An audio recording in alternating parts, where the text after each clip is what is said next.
Fear is a very, very real emotion. There's not a person alive that does not experience fear on some level. Don't you believe that for a minute? I face it all the time. Fear is so big and so prevalent today. Nothing produces more failure than does fear.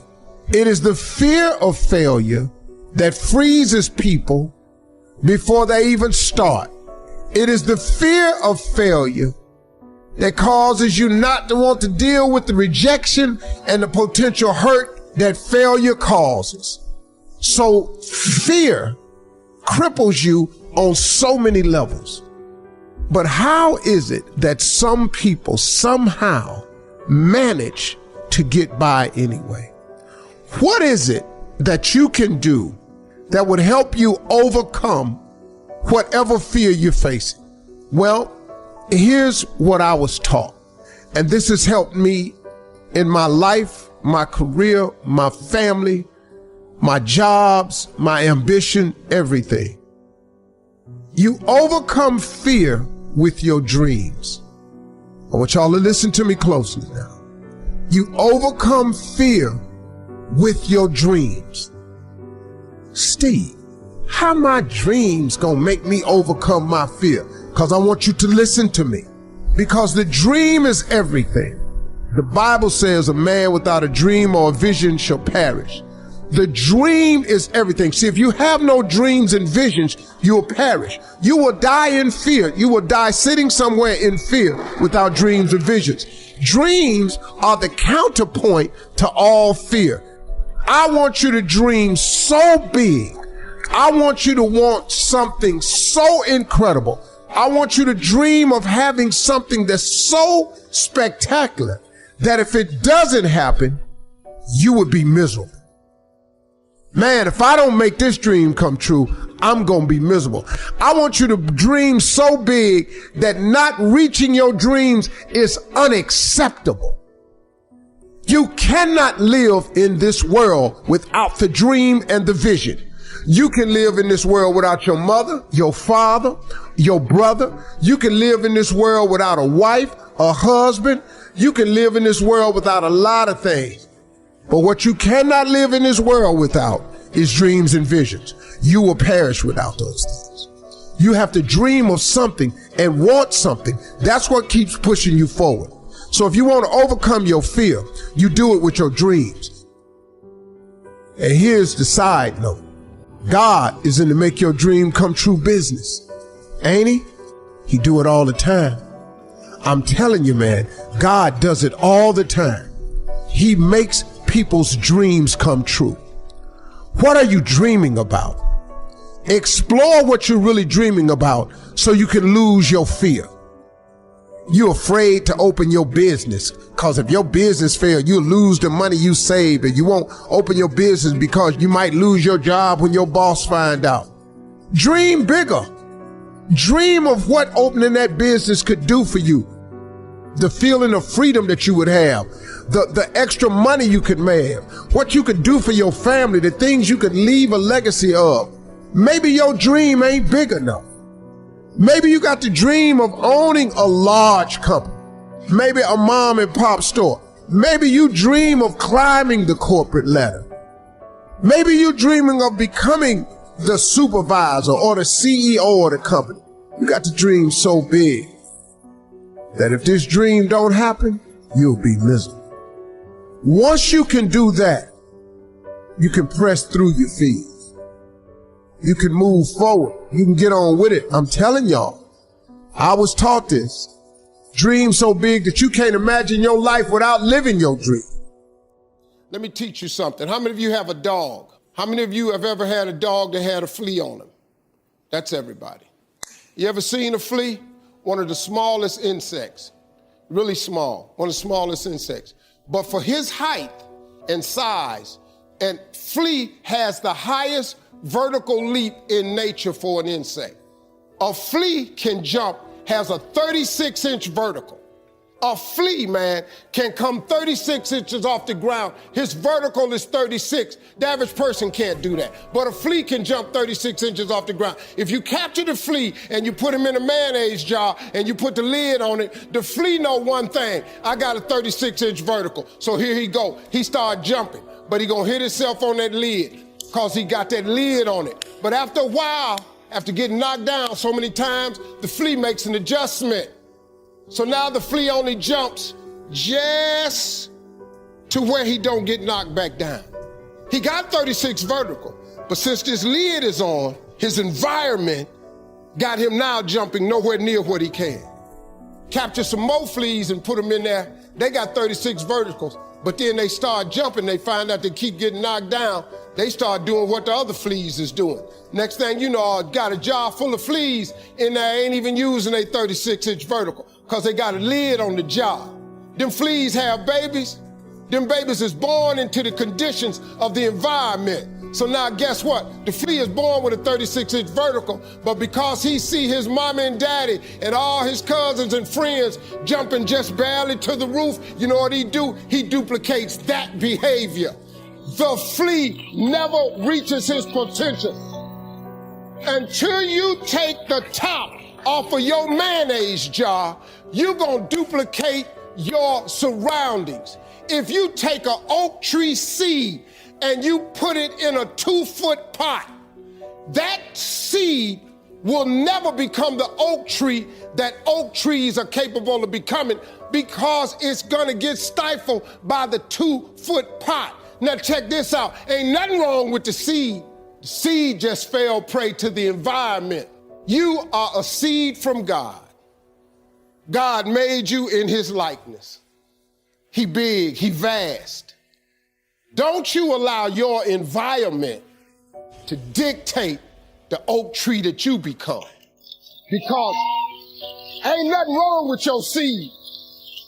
All of y'all got this wonderful gift that he gave you at birth. All y'all got one. You better believe that now. Don't die with this gift and don't never use it. All of y'all got this wonderful gift, but you got to use it. Take your seed, take your gift. Get away from these people that's in your life that ain't doing nothing. Get away from people in your life that's hating. Get away from your family members that ain't ever opened a business. Get away from your family members that ain't ever followed their dream. Get away from your family members ain't never been nowhere but to the family reunion. Ain't never been to a beach. Get away from them. Get away from them. I had to do it. When I told everybody I was getting into comedy, man, oh Lord have mercy. You can't get into comedy. You ain't even funny. How you gonna make money telling jokes? Now in the beginning, it looked like they was right. But I never gave up. All I did was identify this gift. I wrote all of my visions down. I read them every morning and every night. And I instilled them in my head. And every time I met somebody, they say, hey man, what you trying to do? I would tell them one of my visions. Somebody would always say to me, you know, I know a guy that's selling them things right there. You ought to talk to him. I started scratching stuff off my vision board. My vision board is so vast now, if I showed you what was on it, you wouldn't even believe it. Because I dream so big, I want so big, because the God I serve is big. He's not a small God. He's a really, really big God. He does really, really big stuff, and I expect him to do really, really big stuff for me. If he'd have done it for Oprah, if he'd have done it for the Obamas, whoever got, why I can't have this here? I'm gonna do better with it than all of them, to me, but why you can't have that? That's how you get what you want in life now. You don't have to believe me, but here's the deal. If you keep doing what you've been doing, you're gonna keep getting what you've been getting. If I just told you a different way to go about it, you don't need no money. I just gave you some scriptures you could try and some principles. If somebody who had come from the bottom and got to this position I'm in told me that this is the way I would try it, if I was you, I would try that. I bet you it'll work. Osteen on TV one day, and he said, people's opinion of you is none of your business, nor should you make it yours. You get in a lot of trouble worrying about what somebody think about you, when really, what difference do it make? Whether they wrong or right. And what difference do it make? The majority of people who have a negative viewpoint of you really don't even know you. What I found about being successful is it wasn't me who changed. It was people's opinion of me that changed. You know, I got more, and I'm the same dude, but your opinion of me has changed. Now you think I'm all that. When in actuality, I really am humbled by all this. I really can't believe God let me have it. I really do understand that I am here but by the grace of God. I'm clear about that. I am so clear about that. It ain't me. It's not me. See, I know the decisions I made, and I know how it got me where I got to. I know how my life turned out when I gave it over to Him. I gave my life to God. Now, I may not be the Christian you think I ought to be, but once again, your opinion of me, it doesn't matter to me. I've just learned not to allow people opinion of me to bother me or stop me. Publicly, man, I've been ridiculed and ate alive on that internet. You this, he think he this, I can't stand him. He this, he that. You know, I've been everything on the internet. I don't care. When you get through reading that stuff, cut your TV on. Turn it to almost any channel you want to. 7 days a week. The little dude that you keep hating on, that God I serve, he ain't hated me yet. He ain't hated me not now time. And I've discovered something. Look, man, what God got for you, nobody, no hater, no employer, no co-worker can stop nothing God has for you. God is in the blessing business, but better than that, He's in the forgiving business. See, if God wasn't a forgiving God, I'm not here today. But God had to forgive me over and over and over and over and over and over and over. I can't count the times He done forgave me. See, I just never let my failures define me. See, when you make a mistake, just get up and go again. What you tripping for? I made public mistakes, man. Let me tell you something, man. When Miss Universe, I have to apologize. I took that myself. You know how many people wrote me off? You know how many letters I got from TV execs? We're proud of you for doing the right thing, but oh my God, a horrible mistake. I hope you're gonna be okay. You hope I'm gonna be, what, my career over because of that? People wrote me off. You know what, I just got up. I kept coming to work. I'm back. I just kept coming. I kept showing up. Because eventually, well, what you gonna do? The time has come. You know, my father used to always tell me something. You're gonna either get over it or die mad. You got two choices. You can get past it or you can die mad. Now, if you want to die mad, carry your ass on and just die mad. But God forgave me, so I got up and I kept going. Your mistakes don't define you. Life is 10% what happened to you, is 90% what you do about it. I just stood up like I had some dignity. And I just kept performing, kept telling jokes, kept entertaining people to the part now where it don't even matter. That pageant is the biggest pageant they've ever had. Everybody tune in and see who the I'm gonna say this year.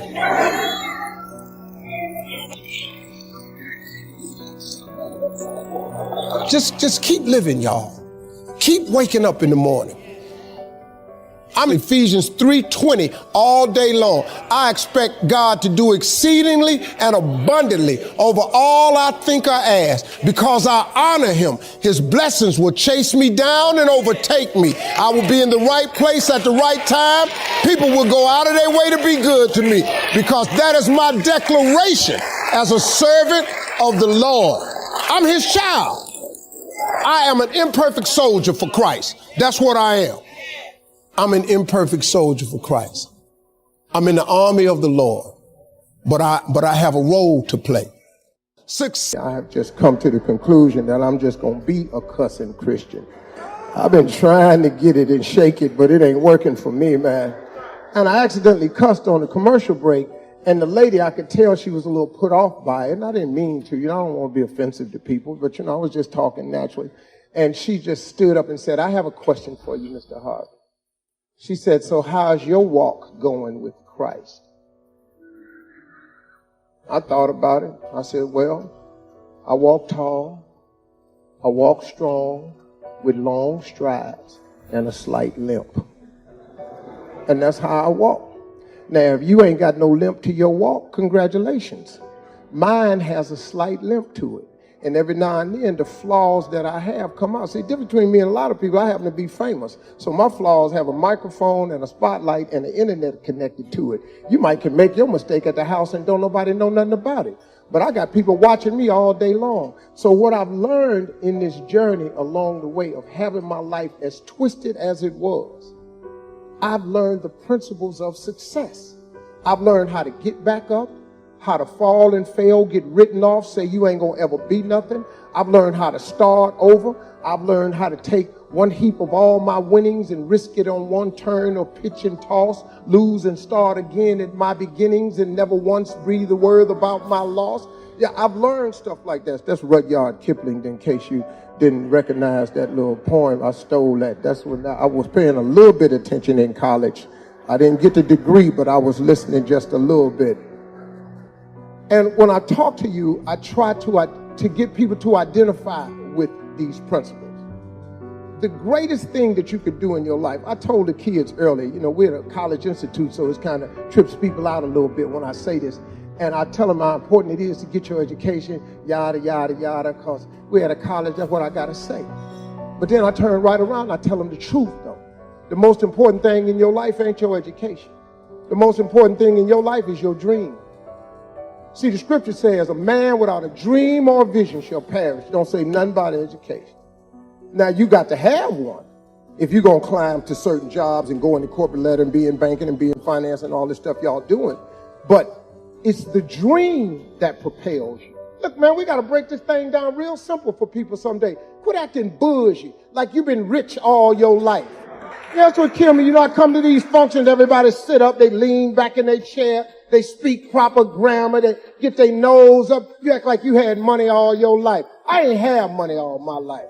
I come into some money, but I've been scrapping and hustling and grinding and trying to get over. And so have you. But then you get here and you in misery. It's because you ain't pursued your gift. And I'm telling them young people over there with them blue shirts on and them striped ties, find out what your gift is and pursue it with everything in you. Because ain't nothing worse than getting a degree and you don't even want it after you get it. Because a degree ain't nothing but a piece of paper hanging on a wall.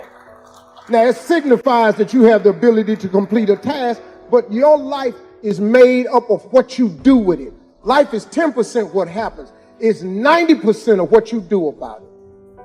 You got to do something with your life, man, that makes your heart beat in the morning when you wake up. See, people ask me all the time, how you do all these jobs, Steve? Because I like all my jobs. You cut your radio on 240 times a year. I do a 4-hour live radio show. How you do that every morning? Well, the main reason they got a nice check, but other than that, I wake up in the morning, I give people some inspiration, I play music, and I tell jokes. Okay, boom, I like doing that. Then I go to a talk show. I live in Chicago 8 months out the year, 34 weeks. I tape 180 talk shows in Chicago. How you do that every day? Because I love doing it. Then I go to Atlanta. I live in Atlanta, and in 9 weeks, I tape 200 episodes of Family Feud. Man, how you tape all them shows? Once again, they have a check attached to this. But I love what I do. If you cut your TV on, it's obvious that I love what I do. I'm always smiling because God has given me the life of my dreams because I'm living in the gift He gave me. If you live in your gift, man, it changes your life. Do something about your gift. Listen to me, I don't care what job you got now. If it's something that really burns on the inside of you, you ought to go do that. I don't care how old you are. How come you think Kentucky Fried Chicken, how come you think that man on the side, why you think he old? Because his recipe got discovered when he was 68. That ain't the picture of the Colonel when he was 35. But he been frying chicken. He didn't just wake up and start frying chicken. He been frying chicken with this secret recipe for years. It took him a long time before it clicked, but he kept frying chicken, man. till he became the biggest chicken joint in the world. You can't go nowhere and don't see Kentucky Fried Chicken. That ain't real chicken. But when he was living, it was real chicken, though. It really was chicken. Them was the actual parts. If you peel that skin off that Kentucky Fried Chicken, you're in for a surprise. It don't look nothing like. But he hit it. When is it too late to hit it? When is it really too late to hit the jackpot? When is it? When you're 60, that's too late. You don't want to be rich then? What, is 65 too late for you to be rich? When is it too late to hit it? Man, put some spark in your life. Have something to wake up about that make your heart beat in the morning. Have a joyous spirit when you wake up in the morning. Here's another principle of success. I'm going to tell you what rich people talk about all the time. You know what rich people talk about all the time? They talk about money all the time. All the principles of success is in the Bible. See, a man is as he thinks. So, what you think, excuse the grammar, but that's what you is. Don't it make better sense? Bad grammar makes better sense sometimes. If a man is as he thinketh, then what you think is what you is. That make real good sense to me. See, yeah, I like to keep it where people remember stuff I say. So rich people, you know what they do? They talk about money. Now, when you talk about money around people, they get tight because they don't want to hear the money. Well, money is not everything, and money can't buy you happiness. They ain't got no money. Money might not buy you happiness, but it park you right in front of happy house. You can get out, ring doorbell, see if happy home. There's nothing wrong with money. People, so many things have been said over the years. When rich people get together, they talk about money. They talk about business all the time. There's nothing wrong with that. See, we go to church and we learn the wrong thing. You know what messed me up, man? When I was little, I went to church in Cleveland, you know, and a preacher would always say, he says, hard for a rich man to get into the kingdom of heaven as it is for a camel to get through the eye of a needle. Now, me and the rest of the ignorant members, we thought that you was trying to take a needle with a sewing thread and push a camel through it.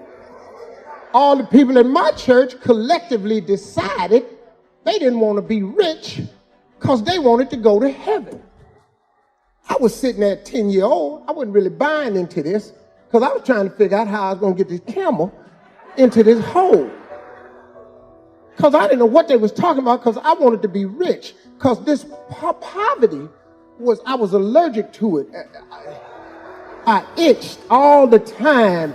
I just came from being poor. You know, you just be digging in yourself sometimes. Because you're poor. Poverty is uncomfortable. First of the month comes, your whole butt tighten up. You just like somebody squeezing lemon juice down the crack of your behind. Because it's the first of the month. All this stuff is due. Shop. That's your butt. Shop. Just tightening up. Because you ain't got the money. Why would I not want no money? I live in the hood. I want out. I need money to get out. But at my church, they say it's as hard for a rich man to get into the kingdom of heaven as it is for a camel to get through the eye of a needle. So I bought into that. I was about almost 38. I was in Hollywood. I was driving down the street. I ran up into Donnie McClurkin. He was coming out of the studio on Sunset. I was in the truck smoking a cigar. I saw Donnie. I said, hey, man, what's happening? He said, hey, Steve, man. This was one of the first years I had hosted Celebration of Gospel. And I was going to quit hosting Celebration of Gospel because I didn't like the gospel community because they didn't like me. You know, backstage, they be saying stuff like, I don't know why he is hosting our gospel show. He ain't saved. I don't know what y'all talking about. I'm here for the check. Let's be clear about this. I've been in church my whole life, but, you know, I ain't living no perfect life, and I wasn't, but, you know, that was my life at the time. And I was going to quit, and I was telling Donnie I was thinking about quitting. He said, man, why you going to quit? I was telling him, man, I said, man, I'm just confused right now, man. I said, I don't get it. I said, man, I'm thinking about going back to church, man, but, I want to go to heaven, but, man, I'm finna start making this money, Donnie, and it just don't jive with Christianity. He said, what you mean? And I told him what the preacher, that it's hard for a man to get through the kingdom of heaven as it is for a camel through the eye of a needle. So Donnie looked at me a little confused because, you know, he a pastor. And I was just telling him, you know, but I'm trying to find a way to get the camel in Needle. 2 weeks before my wife's birthday, I got a phone call. It was Perillo from Gold Coast in Chicago. He said, Steve Harvey. He said, are you sitting down? I said, no, I'm standing up. What's happening? He said, you're not going to believe this. A guy bought a car a year ago. It's been sitting in his garage. It has 8 miles on it. He bought it to me to turn in to me and ask him, how much would I give him for? I said, what is it? He said, it's the white car you've been looking for. I said, I'll be up there to get it. He said, this is unbelievable. I said, that God I serve, he's an unbelievable God. I don't listen to what nobody tell me. Once I write it down, I write the vision and make it plain, it will come. Surely it will come at an appointed time. It doesn't matter that nobody sees it. It doesn't matter that it's visible to other people. All you got to do is write it down and believe it. God is greatness, man, all day long. What he's done for me, he'll do the same thing for you. But you got to write the vision. Go home and read Habakkuk 2:2. Go home and read Bible verse Habakkuk 2:2. Read what it say. If you do that, you'll change your life. Appreciate it. I was 26 years old, man. I was struggling. I didn't have nothing. And these people owned the furniture store in Cleveland. And they took me in and gave me my first contract with my little carpet cleaning company. When I became a comedian at 27, I didn't have money to travel. They gave me an account at their travel agency. And man, I ran up a bill like $11,000 just trying to travel and make it. Them people right there, you know, man, they helped me out. I used to spend the night in hotel parking lots. What was I gonna do? I ain't had nowhere to stay, so I lived in the car. I had $35. And I said, come on, God, man, I've been trying to make this dream come true. You done left me out here like this. And I was crying so hard that he just said, I didn't like hear a voice or nothing, but he spoke to me. And however, he said, if you get up, I'm gonna take you places you ain't never been. Now I was finna quit. So I said, skip it. I'm gonna quit anyway. So I got in my car, I went to a payphone, and I was gonna call my dad. You remember back in the day where you could punch in a code and call your answering machine and get your messages? So I called and I punched in the code and it said, doop. He said, hey, Steve, this is Chuck Sutton with Showtime at the Apollo. We saw a tape of you. You're very funny. If you could get here Sunday night, we'd love to put you on television. Call me back. Let me know if you can make it.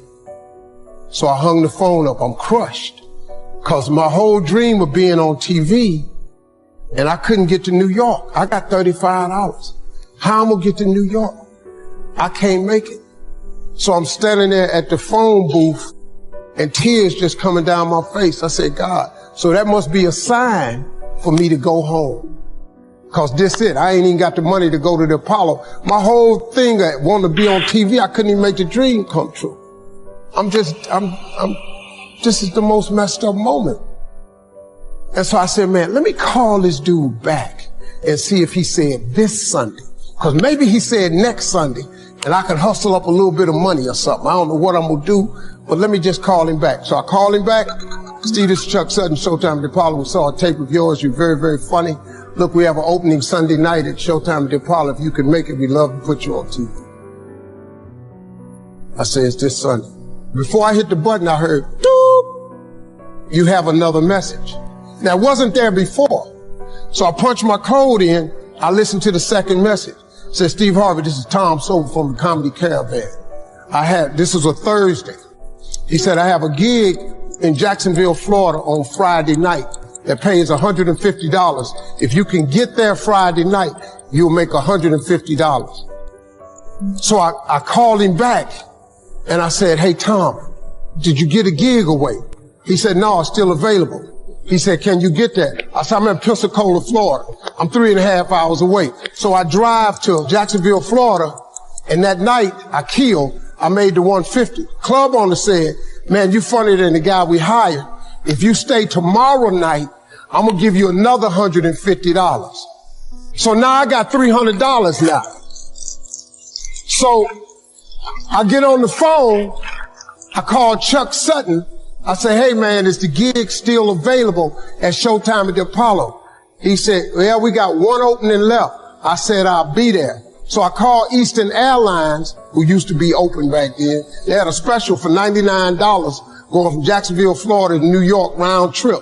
So I parked my car at the airport. I got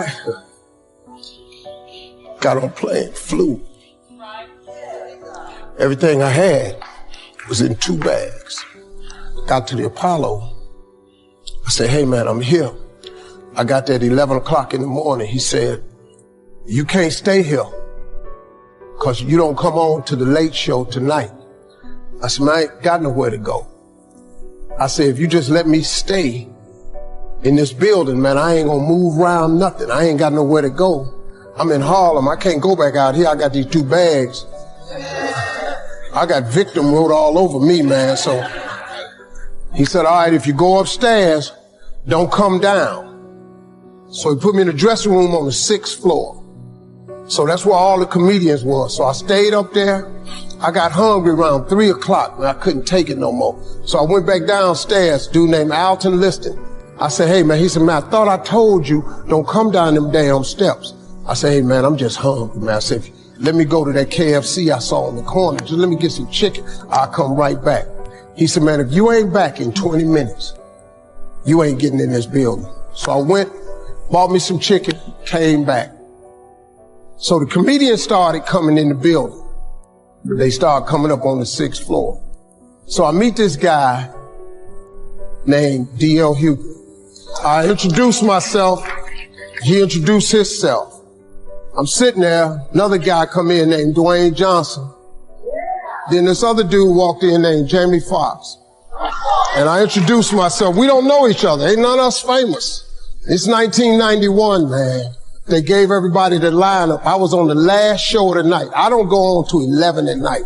I done had this 4 pieces of chicken. I'm starving, man. That chicken done wore off. I'm nervous, man. I'm about to throw up.